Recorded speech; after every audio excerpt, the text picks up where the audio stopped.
Thank you for your company. Now, in our first story, former President John Dramani Mahama has assured Ghanaians that if voted into power in 2025, a new NDC government would repeal the E-Levy Act. According to him, the E-Levy is only a distortionary and burdensome tax that only forces Ghanaians to pay more while suffering.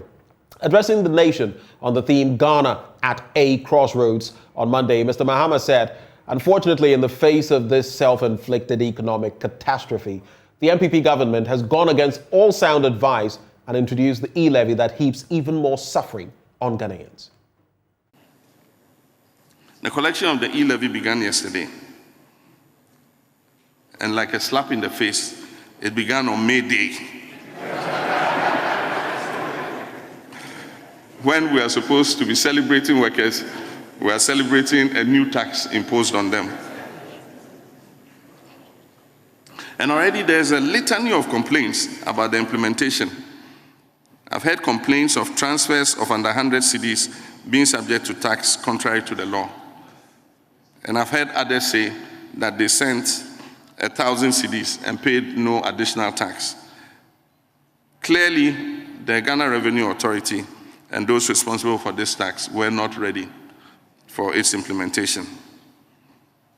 Government's desperation to tax Ghanaians to get this nation out of the hellhole it has dumped us will not succeed because government's own budget proposals show that the E-Levy will not make any significant contribution in resolving our problems, but will exert an adverse toll on the people of Ghana.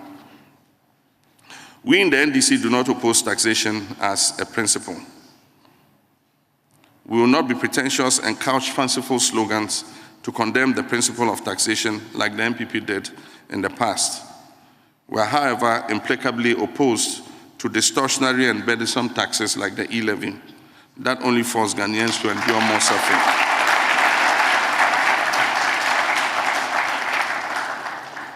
A new National Democratic Congress government, God willing, and with the votes of the sovereign people of Ghana in 2025,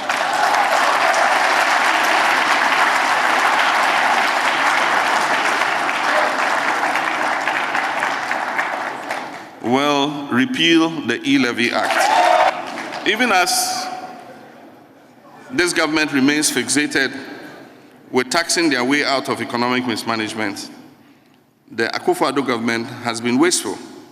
They failed to demonstrate prudence in public financial management. The people of Ghana cannot be called upon to pay more taxes only for the accruing money belonging to the people to be dubiously and wastefully shared amongst family and friends through various fraudulent procurement practices. The creature comforts of the president and his officials cannot be more paramount than the need to protect the public purse and make savings that can be invested in more useful ventures such as education, health, and social housing for Ghanaians.